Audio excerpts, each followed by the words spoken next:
Hey, story makers, Mel here. I'm super excited for you guys to meet my friend, Robbie Gaines from HopeWords. Hey, Robbie, so happy to have you. Thanks for joining us on the pod Thank today. you for having me. As a listener to the podcast, I am pumped to be here. So Yay, so excited. Well, I met Robbie last year at a conference called HopeWords, which is a golden secret. People, you all need to go to this conference. It's so amazing.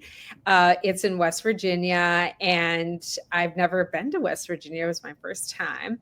And we just saw what you guys were up to. We loved your taglines and thought Storymakers needs to go visit this place and meet some new friends. And it was so worth it and so amazing. So we're so happy to have you on the pod 1 year later, and we cannot wait to see you at the Hope Words conference just right around the corner. that's right. That's right. April 4th and 5th. I'm excited Yeah. for it. Well, Robbie, we are dangerously curious about everyone who comes onto the Storymakers podcast, and we want to know all the things. And Yeah. so we love to know how your imagination has been captured by the gospel, and let us know a little bit about you. I know you're a pastor. I know you're a co-founder. You carry many hats, wear many hats, and you Yeah. have kids, and your wife runs a ministry business that has to do with flowers. There's so many wonderful things. So, Yes. Robbie, share with us how your gospel imagination was captured. Were you a kid, a teen, a grown-up? Let us know. Absolutely. Well, thank you, Mel. My gospel imagination starts probably when I was in third grade, and it was the first time that I heard the gospel. But it wasn't a revelation of, oh, this is great. But rather, I heard them preach the gospel. And at that point in my life, every time that they gave a command, which for me meant them saying amen, you just Mhm. responded to what they said. And they give this gospel presentation, which was different than the prayers that they had done before. And in the middle of it, they say, raise your hand. And so raise my hand. After we said amen, they call me into this back room to ask me, hey, you made a decision for Christ today. Tell us about that. And I'm Mm. just sitting there like, I have no clue what you're talking about. And they said, why'd you raise your hand? And I said, well, because you asked me to. And so they begin to just talk through everything that they had just said. But this time they're talking to me. Mm. And in that moment, I believed that they could have a conversation with God. I Mm. believed that when they said that they had a relationship with Him, that they were doing what we're doing right now. Mm. But I didn't have that. And they were asking me to do something that it seemed like if that was going to happen, wouldn't Jesus be the one that revealed Himself to me Mm. rather than me trying to see Him? Mm. And so in my third grade mind, I didn't hear the gospel and say, thank God that He came for me. Mm. I was hoping that He wasn't real, because if He was, I felt like He passed over me. Oh, interesting. And so 16 years old then, fast forward, I grew up in central Pennsylvania. There was things about God around us, but it wasn't anything of interest for me, and that was on purpose. That I didn't really want to dive into that. And 16 years old, and my sister was a part of a gospel choir, and her life had been radically transformed by Jesus. And again, now it's those thoughts of He's not only passed me up, but He's come into my home, right? Mm. And passed me up again, right? But I began to see something new in her, and I would shy away from conversations, but I always wanted to find out more. And Mm. one day she had eventually moved out of our house, and I had this thought, maybe I'll go to church, and maybe I'll find out more about it. And on that ask, I made an ask on a Saturday night to the pastor, his wife, and I went to school with their son. And I was thinking that surely, they're not going to say yes. It's Saturday night. I gave myself just enough room.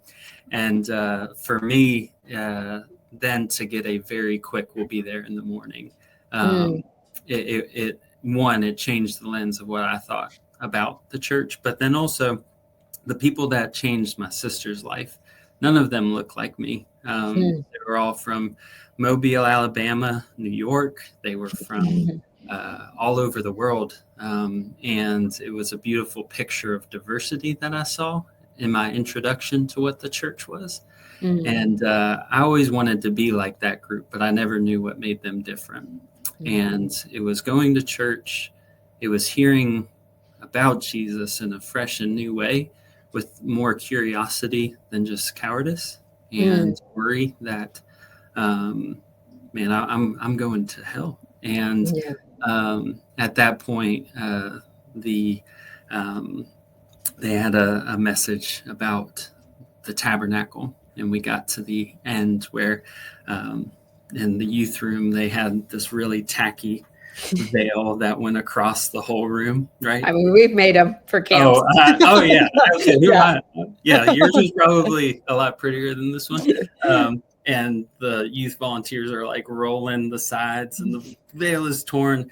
It might have been cheesy to everybody else in there, but for somebody that their whole life to that point, I had thought there was a separation between Mm, to hear that, to see that, and then in my heart, mind, soul, and strength to think, man, if that's the Jesus that has changed my sister's life and these people around me, like, please, would you come show me in a new way?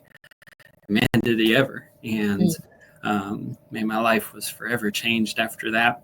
I went from a very shy and again, I think cowardice would be a word, and I became courageous, and I became bold in my faith, and bold in the way that I wanted to love other people, because, man, I knew who I was, and to now have Christ, it changed everything for me. it's So so cool. Well, listeners, for all of y'all that haven't met Robbie, Robbie is so friendly and warm and engaging. And we rolled up to West Virginia, and you knew who we were already. And it was just so captivating to get to meet you and your whole family. yeah, Robbie and I were chatting about a month ago, and he was talking to me about the widowed places. yeah, And here in Storymaker World, that's exactly the place that we want to be in the mm, hearts of kids and teens and grown-ups, because we all have these widowed places. And yeah, Robbie, you just described yours so beautifully. yeah. And so what is it about words that you think have the power to penetrate those spaces, those widowed places? Yeah, so when we think about a widow, we first think of a person. There's somebody that has lost their spouse, right? It's marked by what it used to be.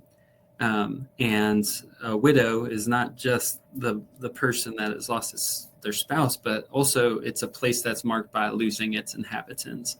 And so in West Virginia in particular, there's a narrative that is told about it. There's plenty that people may have to say about it. But the thing that we found most dangerous, the thing that we found to be most prevalent, was actually how people from there talked about themselves, and how they shared their story. And it was of, there's nothing to do here. There's no jobs here. If you have any gifts and talents, you need to go somewhere else so that you can use them and be fulfilled and paid and compensated for it. Mm-hmm. And ultimately, that just leads to there's no hope here. And so this conference of HopeWords that we started, very creatively, we just wanted to have words of hope for our community. And what came of it was out of that understanding of how do we care for the orphan and for the widow? How do we care for the place that identifies it in the same way as what the widow would? And then not only just do that as a way that would just be seen as, hey, this is a place that just needs your charity. We just need you to give to this. Certainly, there's need, no doubt about it. But we also think that there's a mutuality that comes from when you engage with the widow, with the widowed place. There's more inspiration that you might find here. And we believe that the Spirit of God moves in those places that are unexpected. We believe in a God who brings order out of chaos and speaks to the deep. We believe that God is working in those places beyond where we might normally find them, or find him working. And so for us, the words that we use to describe ourselves, we wanted that to be held in a place that people wouldn't normally see that happen. And it becomes a inspiration for us to, if you're coming to Bluefield, West Virginia, to show off how good of a writer you are, like, hey, cool for you, like, good on you. Like, nobody goes to West Virginia for that. So it kind of levels out where we're calling for the people who are called to steward words, who love words, who love God, and come to this place and be inspired together in that. Yeah, that was what I found was so incredibly encouraging and beautiful. If these incredible writers and artists coming together to share their gifts and their words of encouragement in a very unexpected place. I mean, I'd never been to West Virginia. I didn't even know how to get there. Yeah. And it was But you so came in singing Country Roads, didn't you? we Yeah. did. Yeah, you I were was like, singing Country what Roads. are the best biscuits in West Virginia? What is this biscuit place? I think going forward in life with curiosity gets you into new places that you know, are going to be encouraged by. And I thought that that was so beautiful. And what I'm so excited about what we get to do all together in this next year is, like, Robbie and I have been talking about, like, encouraging young writers and story makers alike, the future story makers out there who are going to share powerful words of their own, from, you know, as artists themselves. One of the things that was so beautiful about what you've encouraged us by is just, by the way in which the gospel continues to nourish you and your family, and you know, spurring on the next generation to do the same, in their vocations. And so, yeah, Robbie, I would love to hear you share a little bit more about your vision for how you see young artists and writers, and what you hope for them and how their imaginations are captured. Yeah, I think at the core of what HopeWords is, and certainly what I hope it continues to be, I come back to, before I am a co-founder for this organization, before I try to do that, I'm a husband, I'm a dad. And the way that I was introduced to story makers was out of looking for resources of how do I share a story that changed my life, that shares about God, about Christ, in a way that I can engage with my boys, right? And so this story making has to be at the core of who I am personally, right? And the investment that was made into me by so many other people from the church, I can never pay them back for what they gave to me. But I can do my best to pay that forward.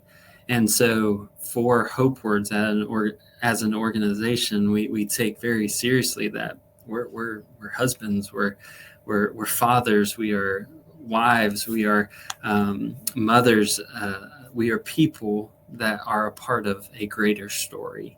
And for me, in the pastoral and the ministry side, man, I appreciate that you knew that I knew you, because I knew that you knew my family as well and took the time to listen to us.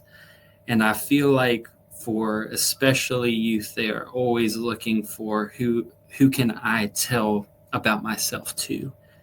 And I just, that is such a lonely place when you find out that only everybody else is looking back at their own reflection, right? And even if they find interest in you, most of the time it's for a brief moment or until they find something else that is about them, right?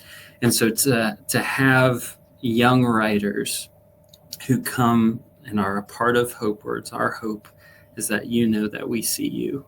Like we're looking for you. not just looking for what you can do. Like Mm, the calling that God has for your life starts with a calling from a good God that wants to be in relationship with you. And mhm. then from that, your imagination, man, like what could be held in that could show the world a greater story than what it's being told by itself about itself, right? Well, it's so cool. Well, I love how you said, Robbie, when your imagination was captured, that you became very brave. And I Yeah, think that's a core element of being a writer or yeah, creating content or yeah, taking a risk, is to know that the author of the world has created you, yeah, and you're an image bearer. And then that gives you the bravery to like step out and to try a thing. yeah, And it may not always take off or become what you imagine it's going to become, but that's part of the process yeah, of the whole thing. But you need a yeah, community. You need other people cheering you on and spurring you forward. I think that that's a big part of it. Yeah, yeah, Robbie, how have you and your family been shaped by the gospel story as you yeah, guys are growing into it all together and as your yeah. kids are getting older?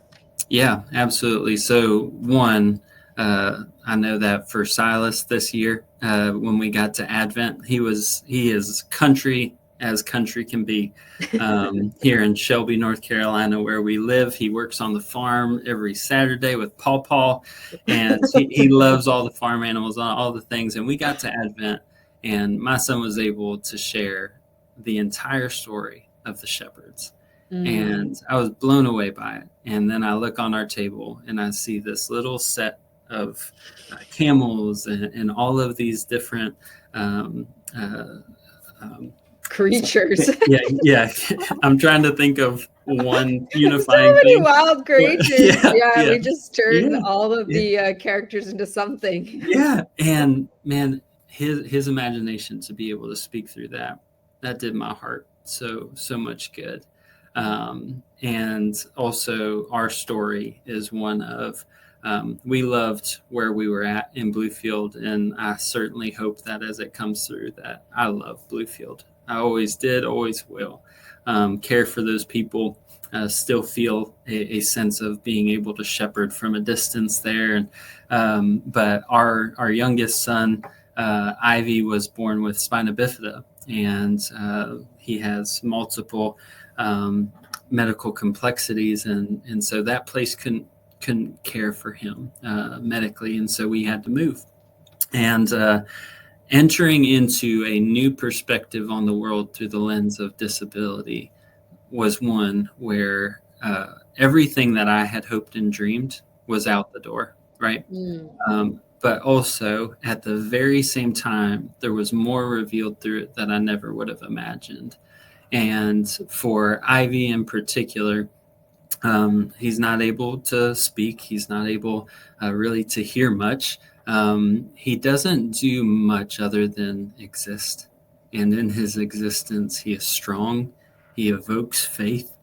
Um, I mean, my guy is the bravest guy I know, right? And for me, what I see in my family, again, comes back to this thought of widowed places and how the gospel reaches us in the most unexpected ways. I lament all of the things that have been taken or I feel have been taken, but also I find it great joy that I have a new perspective on in my weakness. He is strong. I am Mm. grateful that I have a son. I have boys that all they know is to love one another. And one of them might speak it through, speaking of the shepherds, and Mm. another may be speaking it through his eyes. Mm. But I do know that those boys, I'm going to continue to love them. They are going to love me. But our home will be marked by that gospel that has changed our life. And man, I'm so grateful for that. And I don't think the podcast is long enough to talk about how I love my wife. Um, but through her in particular, you brought up flowers. Like we started flowers in doing a flower farm. It's called Fostering Flowers, and the idea behind it is to foster belonging for people impacted by disability. And flowers are something that they're beautiful and they're gorgeous, but they don't taste very good. They don't have necessarily the productivity that you would seek from. And we think the same thing with the life, that there is something valuable to beauty. And how do we foster that belonging between differing abilities and from people to people, and engage in that? And so my wife, she started that with this thought of, I asked her why flowers, and she said, I don't know, it just seems like this is what I'm going to be doing in heaven. Oh. And I've held on to that one of, man, I hope there's something in my life that I can grasp onto that says, man, I'm going to be doing this for eternity. So yeah. Yeah, I love that. I mean, well, and it's such a Christian perspective, the lilies of the field for the moment, and everything is passing, and it is for the moment. And I think what is so special about your family and your imagination in particular, Robbie, is that you have this perspective that Jesus is running towards you and your whole lot all the time. Yes. And I think as we parent kids and teens, and we go through all of the ups and downs, it's so important to have that perspective, because otherwise then you sort of live in this weird despair place, and this place where you're reaching up. And also, if your perspective is that salvation is all up to you for your kids, right, then that's just a dead end. And so I would, doesn't work. I would say to all the grownups listening out there, take a note from Robbie, because you just have this beautiful perspective and imagination of Jesus just moving towards you all the time. And what a gift that is.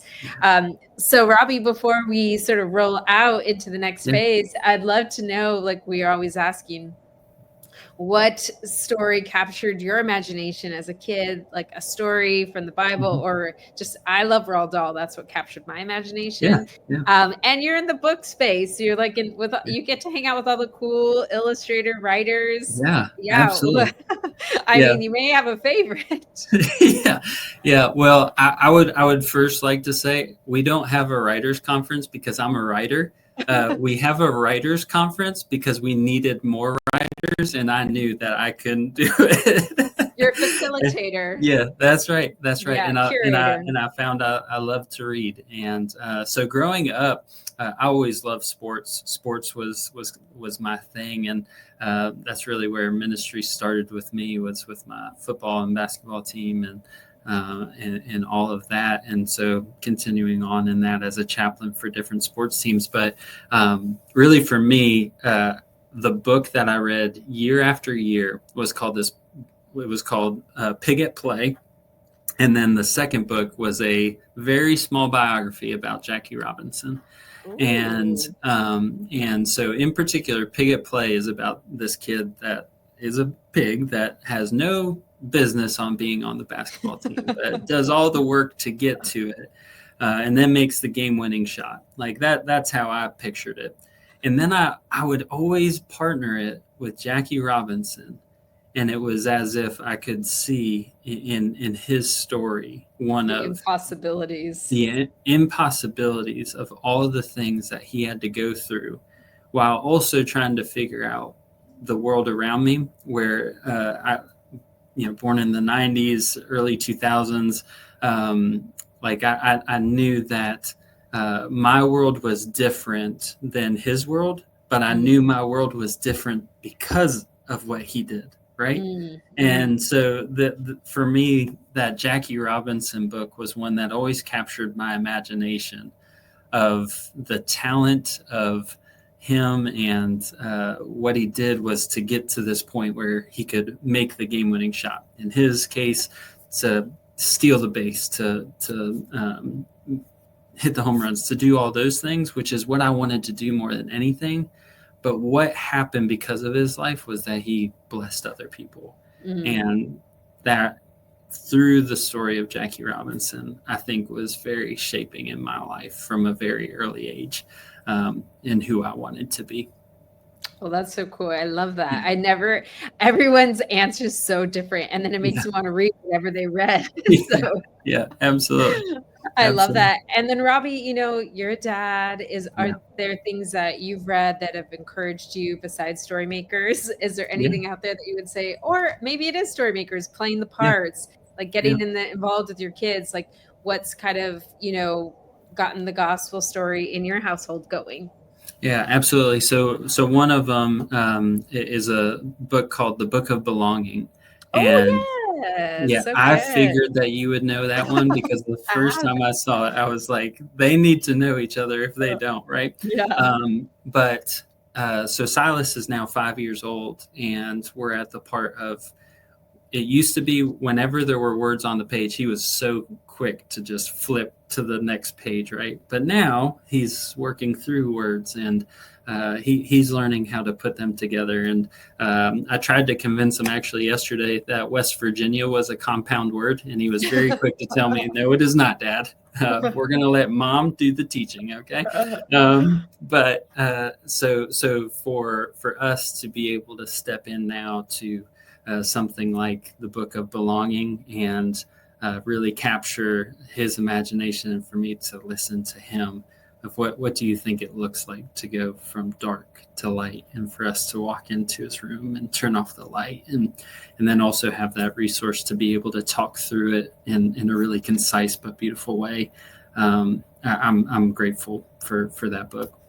That's so cool. Yeah, Well, Robbie, it's been so great to have you on today. And we always want to encourage our listeners to read, connect, take a beat, 5-10 minutes. We're not talking about like an hour-long Bible study with your 5-year-old, but just a quick chapter and, just getting curious and remembering that we all come from the widowed places yeah. and that Jesus is running towards us all the time. So thanks, Robbie, so much for joining us. Thank you.